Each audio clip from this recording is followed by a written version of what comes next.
මේ ශ්‍රී ලංකා ගුවන් විදුලි සංස්ථාවයි. ජාතියේ සංනිවේදකයා විශ්වාසය සමග පෙරට.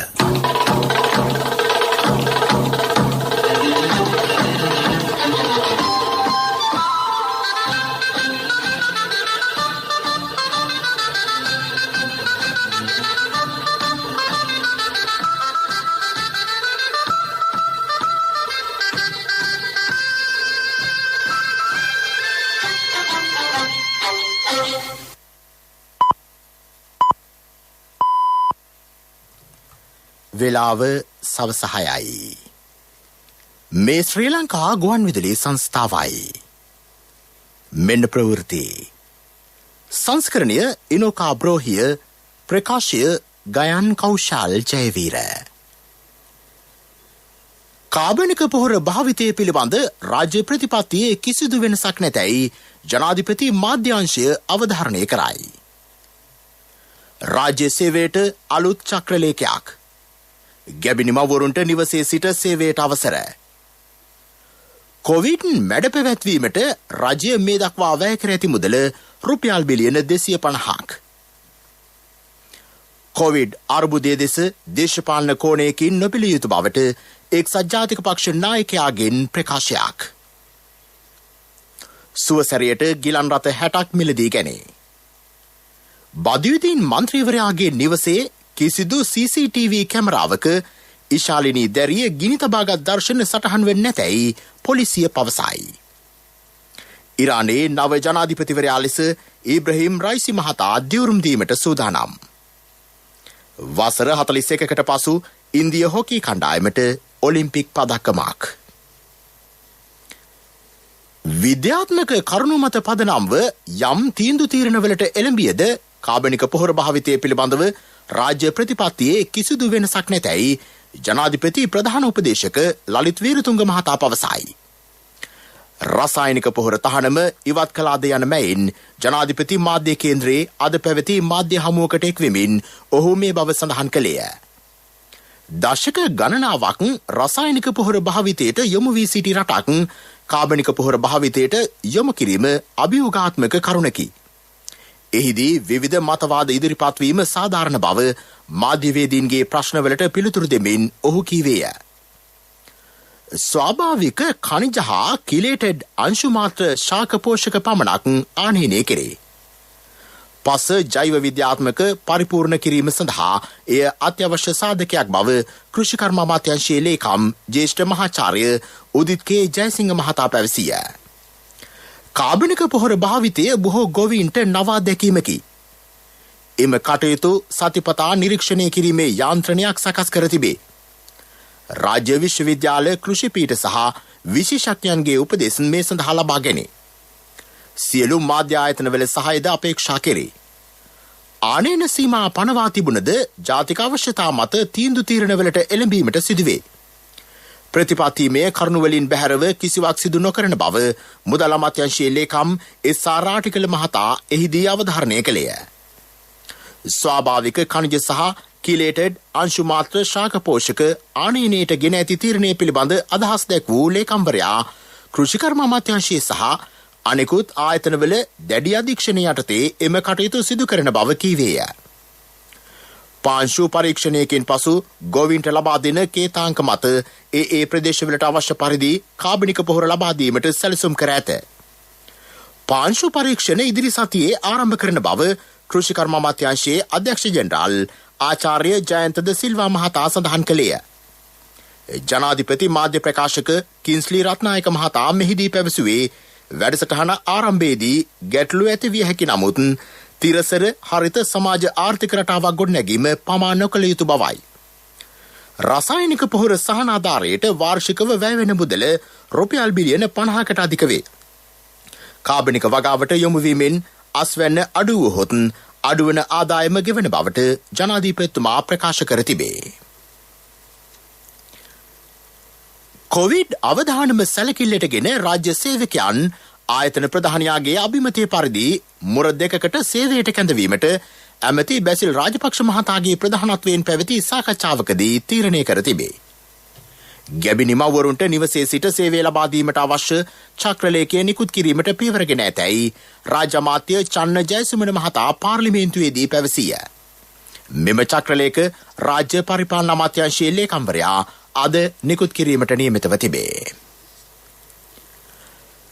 ප්‍රාථමික සෞඛ්‍ය සේවා වසංගත රෝග සහ කොවිඩ් රෝග පාලන රාජ්‍ය අමාත්‍යාංශයේ පුනරාවර්තන හා ප්‍රාග්ධන වියදම් සඳහා වන පරිපූර්ණ ඇස්තමේන්තුවක් පාර්ලිමේන්තුවේදී අද සම්මත විය.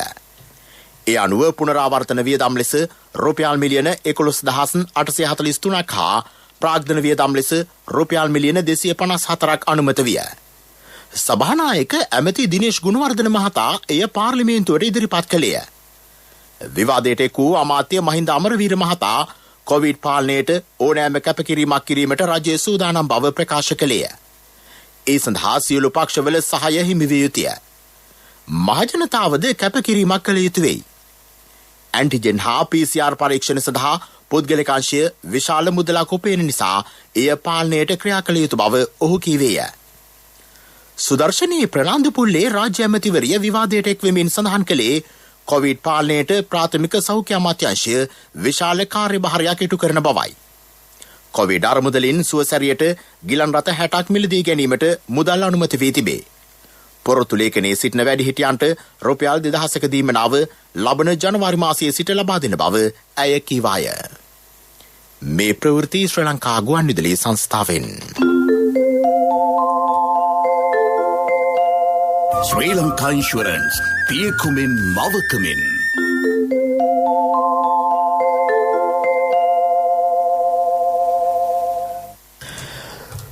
කොරෝනා වසංගතයේ මැඩ පැවැත්වීම සඳහා එන්නත් කරන වැඩපිළිවෙල ඇතුළු සෙසු කටයුතු වෙනුවෙන් මුදල් අමාත්‍යාංශය මේ දක්වා රුපියල් මිලියන 250කට වැඩි මුදලක් වැය කර ඇතැයි මුදල් රාජ්‍ය අමාත්‍ය අජිත් නිවාඩ් කබ්‍රාල් මහතා පවසයි. ජනතාවාදී රජයක් ලෙස වත්මන් රජය කිසිදු පැකිලීමකින් තොරව ජනජීවිතය සුරක්ෂිත කිරීම සඳහා මෙලෙස මුදල් වැය කරන බව පාර්ලිමේන්තුවේදී ඔහු ප්‍රකාශ කළේය. කොරෝනා ව්‍යාප්තිය මැඩ පැවැත්වීම සඳහා සියලු දෙනා කඩිනමින් එන්නත් කරණයට යොමු කරවීමේ රජයේ වැඩපිළිවෙල අගය කරමින් ඒ පිළිබඳ විමසීමක් කළ ශාන්ත බණ්ඩාර මන්ත්‍රීවරයාට පිළිතුරු දෙමින් කබ්‍රාල් මහතා මේ බව සඳහන් කළේය. 2015 සිට 2019 දක්වා මෙරටට වෛද්‍ය තාක්ෂණික උපකරණ ආනයනය කිරීම සඳහා රුපියල් බිලියන 112ක් පමණ වැය වී තිබේ. මොහමඩ් මුසම්මිල් පාර්ලිමේන්තු මන්ත්‍රීවරයා නැගූ ප්‍රශ්නයකට පිළිතුරු දෙමින් ඔහු මේ බව කීවේය.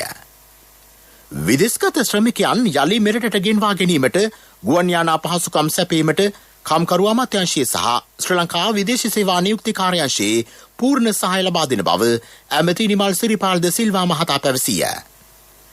ඒ සඳහා ගුවන් සේවා සපයන ආයතන වෙත නියමිත සෞඛ්‍ය ආරක්ෂිත මාර්ගෝපදේශවලට අනුව පමණක් රට තුළට ඇතුළු වීමට අවස්ථාව ලබා දී තිබේ. කවර ක්‍රීඩකයෙකු වුවද ක්‍රීඩාවට අදාළ විනය සහ ආචාර ධර්ම අනුගමනය කළ යුතුය. ඔලිම්පික් ක්‍රීඩා නිල ඇඳුම පිළිබඳ ඇති වූ ගැටලුකාරී තත්වයේද අවධානයට යොමු කළ යුතු බව ඇමති නාමල් රාජපක්ෂ මහතා පාර්ලිමේන්තුවේදී පැවසීය. එමෙන්ම මෙරට ක්‍රීඩා ඉතිහාසයේ පළමු වරට පරිසාධන මට්ටම ඉක්ම වූ ක්‍රීඩකයන් සඳහා රුපියල් ලක්ෂ 30ක මුදලක්ද වයිල්ඩ් කාඩ් වටෙන් තෝරා ගන්නා ලද ක්‍රීඩකයන් සඳහා රුපියල් ලක්ෂ 20ක මුදලක්ද පිරිනැමිණ. ඔවුන්ගේ පුහුණුකරුවන් සඳහා රුපියල් ලක්ෂ 10 බැගින් මුදල් ලබා දුන් බව ඇමතිවරයා පැවසීය. වෙනත් පහසුකම් ද ඇතුළත්ව ඔවුන් සියලු දෙනාට දෛනික ඩොලර් 40ක මුදලක් ලබා දී තිබේ. පැරා ඔලිම්පික් කණ්ඩායමටද මේ ආකාරයෙන් පහසුකම් හා වරප්‍රසාද සැපයන බව ඔහු අවධාරණය කළේය. කොවිඩ් නව ප්‍රභේද වැළැක්වීමට රටක් ලෙස ක්‍රියා කළ යුතු බව පාර්ලිමේන්තු මන්ත්‍රී රනිල් වික්‍රමසිංහ මහතා පවසයි. කොවිඩ් පාලනය කිරීමේ වැඩපිළිවෙල කැබිනට් මණ්ඩලයට පවරා ගත යුතුය. ඒ සඳහා හදිසි කොවිඩ් ප්‍රතිකාර වැය ශීර්ෂයක් ඇති කළ යුතු බව වික්‍රමසිංහ මහතා පෙන්වා දුන්නේය. මෙය ජාතික ප්‍රශ්නයකි. දේශපාලනමය වශයෙන් එම ගැටලුව දෙස නොබැලිය යුතු බව ඔහු පාර්ලිමේන්තුවේදී කීවේය. දැන් වැඩිපුර එන්නත දෙන්න පටන්ගෙන තියෙන්නේ. මේක ආරම්භය විතරයි. තාම දන්නේ නැහැ කොහොමද මේක පැතිරෙන්නේ කියලා. මේක අපිට කරන්න පුළුවන්. මේ එන්නත ඔක්සිජන් ලබා ගන්න ඕක ආපහු ගිහින් ප්‍රසම්පාදන කමවලට යන්න එපා. හදිසියෙ අපි කළා තියෙනවානේ. ගන්න තියෙන තැනකින් ගන්න. පස්සේ අපි ඒවා අනුමත කරන්න. මේව අරගෙන එන්න. මම දන්නවා මේ අගමැතිතුමා ඇතුළත් පිළ දෙනාම සුනාමිය කාලේ දවස් 3-4කින් රටට සහනයක් දුන්නේ නැහැ. මම නම් කියන්නේ අගමැතිතුමාත් මෙතන ඉන්න නිසා මේක කැබිනට් මණ්ඩලයෙන් බාර ගන්න මේ සභාවට එන්න. අපි ඔබතුමියගේ උපදේශක සබයි පුළුවන් විදිහට උදව් දෙන්න. නැත්තම් මේක අසාර්ථක වෙලා තියෙන මේක පැතිරෙන්නේ මේක පාලනය කරන්න බැරි නිසා. අපිට ඕනේ මේක ජාතික ප්‍රශ්නයක්. දේශපාලනය කරන්න නෙමෙයි. විපක්ෂ නායකවරයා ජාතික වසංගතයක් පිළිබඳ කතා කරමින් කොවිඩ් පැතිරවීමට සහාය දක්වන බව රෝහිත අබේගුණවර්ධන අමාත්‍යවරයා පැවසීය. ශ්‍රී ලංකා පාර්ලිමේන්තු මන්ත්‍රීවරයෙක්ගේ ප්‍රධාන අයිතියක් පාර්ලිමේන්තුව ඇතුළට එන එක. එදා මහින්ද රාජපක්ෂ අද වර්තමාන අගමැතිතුමා එදා ජනාධිපතිතුමා මේ පාර්ලිමේන්තු පිවිසුමේ අපි ආවා තෙල් අර්බුදයක් වෙන වෙලාවේදී කුස්ස බයිසිකල් වලින් ඒ එනකොට පාර්ලිමේන්තුවට ඇතුල් වෙන්න අවසරය නොදීපු තමයි අද කතා කරන්නේ. අද වරායට යන්නේ කතා කරන්නේ. අපි පාර්ලිමේන්තුවට ආවේ ජනතාවගේ ආශිර්වාදයෙන්. ඒක ගැන මෙතුමාට මතක් කරන්න ඕන. කොරෝනා සම්බන්ධයෙන් ඔබතුමා ඇහුවා. මේ කොරෝනා සම්බන්ධයෙන් අපි ගත යුතු ක්‍රියාමාර්ග. තාම වැදගත්. ඔබතුමා ඒක අහන ගමන් ඔබතුමාගේ පූර්ණ ආශිර්වාදය ඇතුව අද උද්ඝෝෂණ තනින් තන ක්‍රියාත්මක වෙනවා. එතකොට ඔබතුමා මෙතන ඇවිල්ලා සුද්ධවන්තයා වගේ බොහොම හොඳට කොරෝනා පාලනය ගැන කතා කරනවා. ඔබතුමාගේ ආශිර්වාදය ඇතුව හැම තැනම අද කොරෝනා බෝ කරනවා. මට සැකයක් ඇති වුණා තමුන්නාසේ වරායට එන එක. මට බය හිතුණා තමුන්නාසේ ඒක ඇතුළේ නැත් කොරෝනා හදන්නද කියලා. මුළු වරායේ ආනයනේ අපනයනේ නැති කරන්නද වරායට එන්න කියන රිෂාඩ්න් බදියුදීන් මන්ත්‍රීවරයාගේ නිවසේ තිබූ CCTV කැමරා 16කම ඉශාලිනී දැරිය ගිනි තබාගත් බවට දර්ශන හෝ ගින්න නිවූ බව කියන දර්ශන කිසිවක් සටහන් වෙන්නේ නැතැයි පොලිසිය පවසයි. එම නිවසේ CCTV කැමරා ඊයේ නිරීක්ෂණය කළ විශේෂ පොලිස් කණ්ඩායම මේ බව අනාවරණ කරගෙන තිබේ. මුළුතැන්ගේ ආසන්නයේදී දැරියගේ සිරුරට ගිනි ඇවිලී තිබෙන ආකාරය දැක නිවසියන් ගින්න නිවා දැමූ පසු එම දැරිය නිවස ඉදිරිපිට පොකුණේ බැස සිටි බවට ප්‍රකාශ කර තිබේ. ඒ බව තහවුරු කර ගැනීමට පොකුණ පිහිටි ස්ථානයේ කැමරාව නිරීක්ෂණය කළ බවත් එය ක්‍රියා විරහිතව පැවති බවත් පොලිසිය සඳහන් කරයි. සිද්ධ වූ අවස්ථාවේ නිවසේ ක්‍රියාත්මක වී ඇත්තේ කැමරා 14ක් පමණි. අනෙක් කැමරා දෙක අක්‍රිය වීමට හේතුව දැනට රිමාන්ඩ් භාරයේ සිටින බදියුදීන් මහත්මියගෙන් ප්‍රශ්න කර තිබේ. මේ පිළිබඳව විමර්ශනයක් පොලිසිය ආරම්භ කර ඇත. ගුරුවරයා යනු ජාතියේ පෙරගමන් කරුවෙකි. දිසාපාමොක් පරපුරෙන් පැවතෙන්නෙකි. එහෙත් කොවිඩ් වසංගත තත්වයේ නොතකා ඔවුන් මහපාරට බැස තිබේ. එය ජාතියේ අවාසනාවක් බව ගුරු සවිය සංවිධානය පෙන්වා දෙයි. ගුරු විදුහල්පති වැටුප් විෂමතා ගැටලුව අද ඊයේ ඇති වූවක් නොවේ. මීට පෙර බලයට පත් වූ සියලු රජයන්ද එයට වගකිව යුතුය. එහෙත් වත්මන් පාලන බලයේ සිටින ජනාධිපති ගෝඨාභය රාජපක්ෂ මැතිතුමාගේ කාලය තුළ එම බර ඉසිලීමට සිදුවීම කනගාටුවට කරුණක් බව ගුරු සවිය සංවිධානයේ සභාපති පූජ්‍ය මුරුතෙට්වේ ආනන්ද ස්වාමින් වහන්සේ පෙන්වා දෙති. පවතින තත්වයට කඩිනම් විසඳුම් දී අනාගත පරපුර ආරක්ෂා කර ගැනීම අප සතු කාර්යභාරයකි. මෙම ගැටලුව පිළිබඳව ජනාධිපතිතුමාගේ පෞද්ගලික අවධානය යොමු කරන ලෙස උන්වහන්සේ ඉල්ලා සිටිති. රට අර්බුදයට ලක්ව ඇති මේ මොහොතේ රජය ගෙන යන වැඩපිළිවෙලට සියලු දෙනා සහයෝගය දිය යුතු බව මහාචාර්ය අජන්තා හපුආරච්චි මහත්මිය අවධාරණය කරයි. අනවශ්‍ය ගැටලුකාරී තත්වයක් ඇති කර නොගෙන බාධා ජය ගනිමින් ඉදිරියට යාමට අවශ්‍ය බව ඇය පෙන්වා දෙයි. තමන් ගැන මෙන්ම අනෙකා ගැනද සිතා සෞඛ්‍ය මාර්ගෝපදේශවලට අනුකූලව ක්‍රියා කළ යුතුය. ඇය මේ බව සඳහන් කළේ ජාතික ගුවන්විදුලිය කළ විමසීමකදීය. මේ රටේ අපි කොච්චර අධ්‍යාපනයෙන් උගන්වලා මිනිසෙක් හදන්න හැදුවත් අපි එකම දෙයයි කරගෙන තියෙන්නේ මිනිහෙක් හදලා නැති එක. ඒ මිනිහා හිටියානම් අද වෙනකොට සම්පූර්ණයෙන්ම හිතනවා අඩු ගානේ මමත් බේරිලා මේ අනිත් මිනිස්සුත් බේරගෙන රට බේර ගන්න ඕනේ කියන. මේ තැනට ගුරුවරයාත් නැත්තම් ආචාර්ය මහාචාර්යවරුත් නැත්තම් කවුද මේ තැනට එන්නේ? දැන් බලන්න මොන තරම් මේ වෛද්‍යවරු සහ මේ රජයේ හමුදාවන් එකතු වෙලා මොන තරම් ධෛර්යයක් ගන්නවද මේකෙන් ගොඩ එන්න කියලා. කොයි තරම් දේවල් උදේ ඉඳන් රැ වෙනකම් බණ කියනවා වගේ මිනිස්සුන්ට කියනවා. දැන් මේක නොතේරෙනව නෙමෙයි. දැන් බලන්න අද වෙනකොට 70 ගණක් 80 ගණක් මැරෙනවා. අපිට ඉස්සර මැරුණේ සතියකට නැත්නම් මාසයකට එක්කෙනයි දෙන්නයි. දැන් චීනෙටත් වැඩිය මේ මරණ සංඛ්‍යාවෙන් අපි ඉස්සරහට ඇවිල්ලා. ඉතින් අඩු ගානේ ඒකවත් ඔලුවට ගන්න තරම් මේ රටේ මිනිස්සුන්ට බැයිද? මීළඟට ප්‍රමුඛ පුවත. මෙරට ජීවිත රක්ෂණ ක්ෂේත්‍රයේ දැවන්තම බෝනස් තීමනාව ශ්‍රී ලංකා ඉන්ෂුරන්ස් ග්‍රෑන්ඩ් බෝනස් රුපියල් මිලියන 8,600ක අසම සම ජීවිත රක්ෂණ බෝනස් තීමනාව මෙවරත් ශ්‍රී ලංකා ඉන්ෂුරන්ස් ජීවිත රක්ෂණ හිමියන්ට මෙම තීමනාව රක්ෂණ ක්ෂේත්‍රයේ දැවන්තයා ශ්‍රී ලංකා ඉන්ෂුරන්ස් වෙතින්ම පමණයි. වැඩි විස්තර සඳහා අමතන්න 0112 357 357 ශ්‍රී ලංකා ඉන්ෂුරන්ස් පියකුමින් මවකමින්. ප්‍රමුඛ පුවත ඔබ වෙත ගෙනෙන්නේ සෑම ගෙදරකම සිටිය යුතු වෙද මහත්මයා සිද්ධාලේප. අවිධිමත් ලෙස බැහැර කරන මුහුණු ආවරණ නිසා කොවිඩ් වසංගත ව්‍යාප්තියට බලපෑම් එල්ල විය හැකි බවට හඳුනාගෙන තිබේ. මුහුණු ආවරණ ටොන් ගණනක් අවිධිමත්ව දෛනිකව පරිසරයට මුදා හැරේ. මේ හේතුවෙන් නාගරික ඇලමාර්ග හා කානු පද්ධති අවහිර වේ. මේ සම්බන්ධයෙන් වැඩපිළිවෙලක් සකස් කරන ලෙස මදුර විතාන මන්ත්‍රීවරයා අද පාර්ලිමේන්තුවේ පැවති පරිසර සම්බන්ධ උපදේශන කාරක සභාවේදී ප්‍රකාශ කළේය.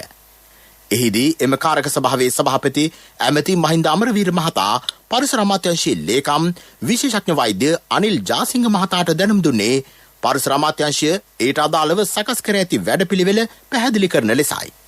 මේ වන විට පරිසර හා සෞඛ්‍ය අමාත්‍යාංශයේ එක්ව මේ සඳහා මාර්ගෝපදේශ මාලාවක් සකස් කිරීමට පියවරගෙන ඇත. මධ්‍යම පරිසරාධිකාරිය මගින් එම වැඩපිළිවෙල ක්‍රියාවට නැංවෙයි. පළාත් පාලන ආයතනවල දායකත්වය ඒ සඳහා ලබාගෙන පළාත් පාලන ආයතන හරහා මුහුණු ආවරණ එකතු කිරීමේදී ඒ සඳහා පහසු දිනයක් නම් කර ඒවා වෙනම එකතු කිරීම යෝග්‍ය බව මෙහිදී සාකච්ඡා විය. ප්‍රමුඛ පුවත ඔබ වෙත ගෙන ආවේ සෑම ගෙදරකම සිටිය යුතු වෙද මහත්මයා සිද්ධාලේප. ශක්ති හඬ අවධානය පිණිසයි. මහජනතාව නිසි සෞඛ්‍ය උපදෙස්වලට අනුකූලව ක්‍රියා නොකිරීම නිසා කොවිඩ් ආසාදිතයන්ගේ වාර්තාවීම ඉහළ ගොස් ඇතැයි මහජන සෞඛ්‍ය පරීක්ෂකවරුන්ගේ සංගමේ සභාපති උපුල් රෝහණ මහතා පවසයි. ආසාදිතයන්ගේ සංඛ්‍යාව ඉහළ යාම නිසා ඉදිරියේදී රෝහල්වල ධාරිතාව ඉහළ යාමින් යම් අර්බුදයක් නිර්මාණය වීමේ හැකියාවක් ඇත. එම තත්ත්වය මගහරවා ගැනීමට ජනතාව වගකීමෙන් කටයුතු කළ යුතු බව ඔහු ජාතික ගුවන් විදුලියට පැවසීය. සෞඛ්‍ය උපදේශන් කඩකිරීමෙන් තමාට මෙන්ම තම ආශ්‍රිතයන්ටද බරපතල සෞඛ්‍ය ගැටලුවලට මුහුණ දීමට සිදුවේ. ඇතැම් විට එම තත්ත්වය මරණයෙන් පවා අවසන් විය හැකි බව ඔහු පෙන්වා දුන්නේය. කිසිදු අනවශ්‍ය හේතුවක් සඳහා තමන්ගේ නිවසින් බැහැරට යන්න එපා කියන එකත්, නිවසින් බැහැරට යනවා නම් අනවශ්‍ය ලෙස මහජනතාව එක්රොක් වෙන ස්ථානවල රැඳී සිටින්න එපා කියන එකත් අපි විශේෂයෙන්ම මතක් කරනවා. මේ මොහොතේ අපි ආයතන ප්‍රධානීන්ගෙන්, විශේෂයෙන්ම රාජ්‍ය සහ පෞද්ගලික ආයතන ප්‍රධානීන්ගෙන් ඉල්ලා සිටිනවා තමන් මහජනතාව කැඳවීම සහ ඒ වගේම ආයතනයේ කාර්ය මණ්ඩල හැසිරවීමේදී COVID-19 තත්ත්වය දිනෙන් දින තීව්‍ර වෙමින් පවතිනවා කියන එක පිළිබඳ අවබෝධයෙන් කටයුතු කරන්න කියලා. ඒ වගේම මේ රාජකාරී ඉටු කරන මහජන සෞඛ්‍ය පරීක්ෂකවරුන්, සෞඛ්‍ය අංශවල අනෙක් කාර්ය මණ්ඩල, ත්‍රිවිධ හමුදාව සහ පොලිසිය වැනි ආයතන ඔබගේ ජීවිත ආරක්ෂා කර ගැනීම සඳහා මේ කැපවීමෙන් කටයුතු කරන්නේ. මේ කටයුත්ත සාර්ථක වෙන්නේ අපි කොතරම් රාජකාරී කරත් ඔබගේ දායකත්වය සහ ඔබගේ සහයෝගය සහ සෞඛ්‍ය උපදෙස් පිළිපැදීම මත. ඒ නිසා අපි දෛනිකව රට යමින් තියෙන COVID-19 තත්ත්වය වළක්වා ගැනීම සඳහා වගකීමෙන් යුතුව සියලුම දෙනා එකවරම කටයුතු කරමු කියලා අපි මහජනතාවගෙන් ඉල්ලා සිටිනවා. විදෙස් පුවත්.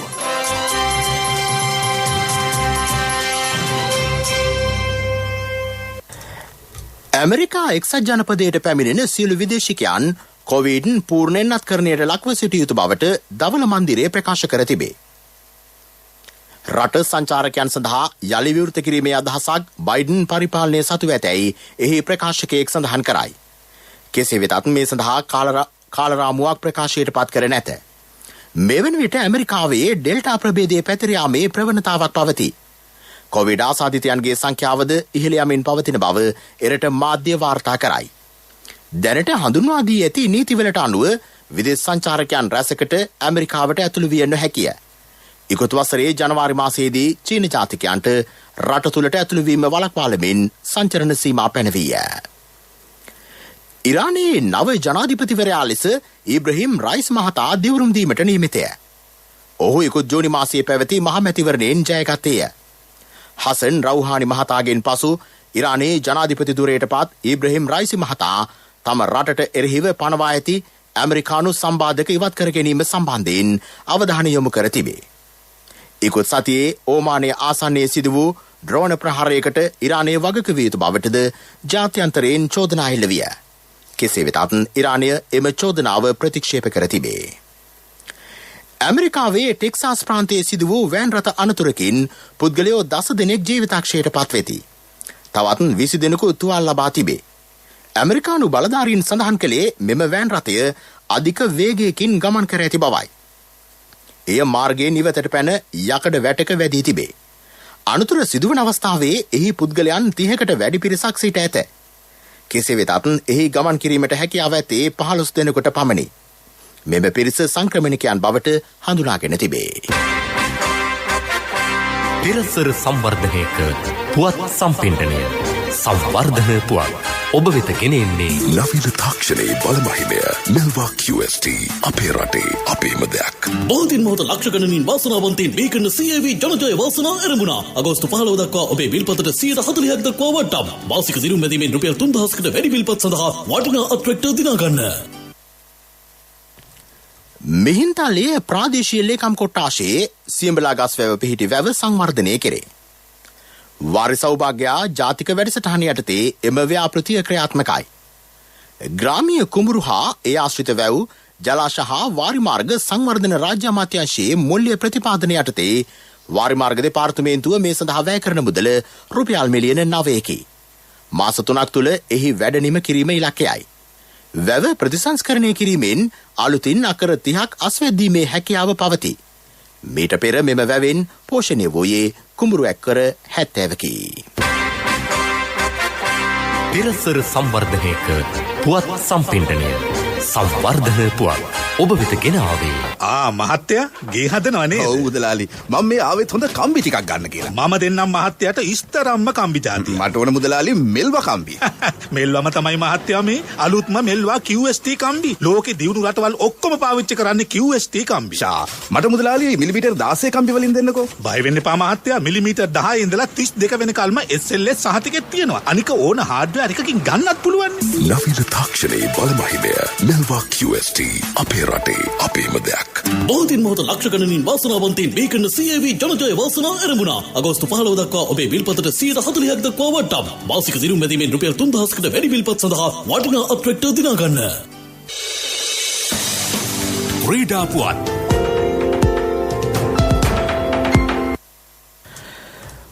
ඔලිම්පික් ක්‍රීඩාවලේ හොකී පිරිමි අවසන් තරගයෙන් ලෝකඩ පදක්ම දිනා ගැනීමට ඉන්දිය කණ්ඩායම අද සමත් විය.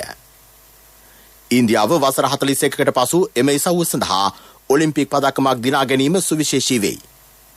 5-4ක් ලෙස ජර්මනිය පරාජය කරමින් ඉන්දිය හොකී කණ්ඩායම මෙම පදක්කම දිනාගත්තේය. ඉන්දියාව මීට පෙර හොකී ක්‍රීඩාව සඳහා ඔලිම්පික් රන් පදක්කම් 8ක් දිනාගෙන තිබේ. අවසන් වරට ඔලිම්පික් රන් පදක්කමක් දිනාගෙන ඇත්තේ 1980 වසරේ මොස්කව්හි පැවති ඔලිම්පික් ක්‍රීඩාවලේදීය. මේ අතර බාස්කට්බෝල් ඉසව්වේ අවසන් මහතරගයට ඇමරිකා එක්සත් ජනපද කණ්ඩායම අද සුදුසුකම් ලබා ගත්තේය. ඔස්ට්‍රේලියානු කණ්ඩායම පරදවා අවසන් පූර්ව තරගයේදී ලකුණු 97-78ක ජයක් හිමි කර ගැනීමට එම කණ්ඩායම සමත් විය. තරගාවලියේ අනෙක් අවසන් පූර්ව තරගය ප්‍රංශය සහ ස්ලෝවෙනියාව අතර අද පැවැත්වේ. ඔලිම්පික් ක්‍රීඩාවලියේ පදක්කම් සටහනේ තවදුරටත් පෙරමුණේ පසුවන්නේ චීනයයි. චීනයේ රන් පදක්කම් 33ක්, රිදී පදක්කම් 41ක් සහ ලෝකඩ පදක්කම් 16ක් සමගින් පදක්කම් 73ක් දිනාගෙන තිබේ. ඇමරිකා එක්සත් ජනපදයේ දෙවැනි ස්ථානයට පත්ව ඇත්තේ රන් පදක්කම් 27ක්, රිදී පදක්කම් 34ක් සහ ලෝකඩ පදක්කම් 48ක් දිනා ගනිමිනි. ජපානයේ රන් පදක්කම් 21ක්, රිදී පදක්කම් 7ක් සහ ලෝකඩ පදක්කම් 13ක් ලබා තුන්වන ස්ථානයට පත්ව තිබේ. ඔස්ට්‍රේලියාව සිව්වන ස්ථානයට පත්ව ඇත්තේ රන් පදක්කම් 14ක්, රිදී පදක්කම් 4ක් සහ ලෝකඩ පදක්කම් 18ක් දිනා ගනිමිනි. ව්‍යාපාරික පුවත් ඔබ වෙත ගෙනෙන්නේ ජාතික ඉතිරි කිරීමේ බැංකුවෙන් ඔබ වෙත ගෙනෙන සියල් සපිරි ඇප් එක NSB Pay. ශ්‍රී ලංකා ටෙලිකොම් මොබිටෙල් සිය බිස් චැට් සේවාව තවදුරටත් පුළුල් කරමින් නව Facebook චැට්බෝට් සේවාවක් හඳුන්වා දෙයි. මෙරට සුළු හා මධ්‍ය පරිමාණ ව්‍යාපාරවල නියැලෙන්නන්ට නවීන තාක්ෂණයෙන් යුත් ප්‍රතිලාභ සපයමින් ෆේස්බුක් සමාජ මාධ්‍ය ඔස්සේ තම ව්‍යාපාර වැඩි දියුණු කර ගැනීමට මෙමගින් අත්වැලක් සැපේ. කෘත්‍රිම බුද්ධි තාක්ෂණය යොදාගත් බිස්ටැට් සේවාව ස්වයංක්‍රීය සංවාද තාක්ෂණයකි. පාරිභෝගිකයන් විශාල සංඛ්‍යාවක් සමග එකවර සංවාදයේ යෙදීමට හැකිවන පරිදි එය සැලසුම් කර ඇත. මෙරට සමාගම්වලට තම වෙබ් අඩවි හා සමාජ මාධ්‍ය පිටු ඔස්සේ පාරිභෝගිකයන් හා සම්බන්ධතා පවත්වා ගැනීමට මෙය උපකාරී වේ. ව්‍යාපාරික පුවත් ඔබ වෙත ගෙනාවේ ඔබේ සියලුම බැංකු කටයුතු වඩාත් සුරක්ෂිතව පහසුවෙන් කරගන්න ජාතික ඉදිරිකිරීමේ බැංකුවෙන් ඔබ වෙත ගෙනෙන සියල් සපිරි ඇප් එක NSB Pay මුදල් හුවමාරු බිල්පත් ගෙවීම ප්‍රීලෝඩ් ක්‍රෙඩිට් කාඩ් ගෙවීම ලංකා QR ආදී සේවාවන් රැසක් සමගින් බැංකු ගිණුම් කිහිපයක් සමග එකවර ලියාපදිංචි වීමේ පහසුකම ඔබ කොතැනක සිටියත් ඔබේ බැංකු කටයුතු එසැනින් කරගන්න ඩිජිටල් විසඳුම Play Store හෝ App Store හරහා දැන් නොමිලේම ඩවුන්ලෝඩ් කරගන්න NSB Pay වැඩි විස්තර ළඟම පිහිටි ශාඛාවෙන් හෝ 0112 379යි 379 අමතන්න කොන්දේසි සහිතයි. ආර්ථික පුවත් ආවරණය යුතුයකම් වගකීම් එක්ක සල්ලි ඉතුරු කරන්න ලේසි නෑ. ඔබේ ස්ථාවර තැන්පතට ආකර්ෂණීය පොලියක් හා ආරක්ෂාවක් දෙන්න අපි පොරොන්දු වෙන්නේ ඒකයි. LOLC Finance ස්ථාවර තැන්පතු ඉතිරිය උතුරන්න. 2001 දෙසැම්බර් 13 වෙනි දින නීතිගත කරන ලද LOLC Finance PLC ICR Lanka limited වෙතින් SLA ස්ථාවර ශ්‍රේණිය ලබා ඇත. 2011 අංක 42 දරන මුදල් ව්‍යාපාර පනත යටතේ ශ්‍රී ලංකා මහ බැංකුවේ මුදල් මණ්ඩලය වෙතින් බලපත්‍රලාභී මුදල් සමාගමකි. ශ්‍රී ලංකා මහ බැංකුව අද නිකුත් කර ඇති විදේශ විනිමය අනුපාතකයට අනුව ඇමරිකානු ඩොලරයක ගැනුම් මිල රුපියල් 198.732කි. එහි විකුණුම් මිල රුපියල් 202.789කි. ස්ටර්ලින් පවුමක ගැනුම් මිල රුපියල් 273.777ක් වන අතර එහි විකුණුම් මිල සටහන් වූයේ රුපියල් 281.795ක් ලෙසය.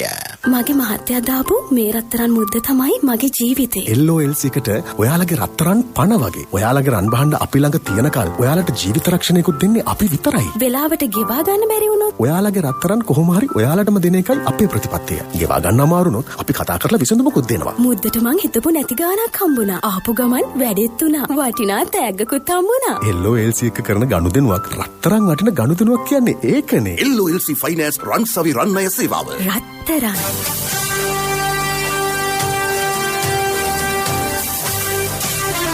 කාලගුණ වාර්තාව ඔබ වෙත ගෙන එන්නේ සයුරු දීවර කාලගුණ තොරතුරු සේවාව. ඔබගේ ප්‍රදේශයට අදාළ කාලගුණ තොරතුරු නොමිලේ එසැනින් ඔබේ ඩයලොග් දුරකථනයට 828 අමතා ලියාපදිංචි වන්න. දීවර හා ජලජ සම්පත් දෙපාර්තමේන්තුව සහ කාලගුණ විද්‍යා දෙපාර්තමේන්තුවේ ඉදිරිපත් කිරීමකි. සයුරු සමග සොරැකීම. සබරගමුව බස්නාහිර සහ මධ්‍යම පළාත්වලත් ගාල්ල සහ මාතර දිස්ත්‍රික්කවලත් විටින් විට වැසි ඇති වෙන බව කාලගුණ විද්‍යා දෙපාර්තමේන්තුව පවසයි. මහනුවර නුවරඑළිය ගාල්ල සහ මාතර දිස්ත්‍රික්කවල ඇතැම් ස්ථානවලට මිලිමීටර් 50ක පමණ තරමක තද වැසි ඇති විය හැකිය. ඌව පළාතේත් අම්පාර සහ මඩකලපුව දිස්ත්‍රික්කවලත් රාත්‍රී කාලයේදී ස්ථාන කිහිපයක වැසි හෝ ගිගුරුම් සහිත වැසි ඇති විය හැකි බව එම දෙපාර්තමේන්තුව දැනුම් දෙයි.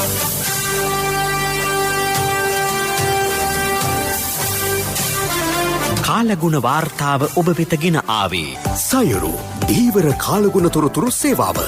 ඔබගේ ප්‍රදේශයට අදාළ කාලගුණ තොරතුරු නොමිලේ එසැනින් ඔබේ ඩයලොග් දුරකථනයට 828 අමතා ලියාපදිංචි වන්න. දීවර හා ජලජ සම්පත් දෙපාර්තමේන්තුව සහ කාලගුණ විද්‍යා දෙපාර්තමේන්තුවේ ඉදිරිපත් කිරීමකි. සයුරු සමග සොරැකීම. ප්‍රවෘත්ති අවසන් කිරීමට යලි සිරස්තල. කාබනික පොහොර භාවිතය පිළිබඳ රාජ්‍ය ප්‍රතිපත්තියේ කිසිදු වෙනසක් නැතැයි ජනාධිපති මාධ්‍යංශය අවධාරණය කරයි. රාජ්‍ය සේවයට අලුත් චක්‍රලේඛයක්. ගැබිණි මව්වරුන්ට නිවසේ සිට සේවයට අවසර. කොවිඩ් මැඩ පැවැත්වීමට රජය මේ දක්වා වැය කර ඇති මුදල රුපියල් බිලියන 250ක්. කොවිඩ් අර්බුදය දෙස දේශපාලන කෝණයකින් නොබැලිය යුතු බවට එක්සත් ජාතික පක්ෂ නායකයාගෙන් ප්‍රකාශයක්. සුවසැරියට ගිලන් රථ 60ක් මිලදී ගැනේ. බදයුදීන් මන්ත්‍රීවරයාගේ නිවසේ කිසිදු CCTV කැමරාවක ඉශාලිනී දැරිය ගිනි තබාගත් දර්ශන සටහන් වෙන්නේ නැතැයි පොලිසිය පවසයි. ඉරානයේ නව ජනාධිපතිවරයා ලෙස ඉබ්‍රහීම් රයිසි මහතා දියුරුම් දීමට සූදානම්. වසර 41කට පසු ඉන්දිය හොකී කණ්ඩායමට ඔලිම්පික් පදක්කමක්. අපගේ මෙම ප්‍රවෘත්ති ප්‍රකාශයට www.slbc.lk වෙබ් අඩවිය ඔස්සේද සවන් දිය හැකිය. මීළඟ ප්‍රධාන ප්‍රවෘත්ති ප්‍රකාශය රාත්‍රී 9ට. ප්‍රවෘත්ති ඉන් සමාප්තයි.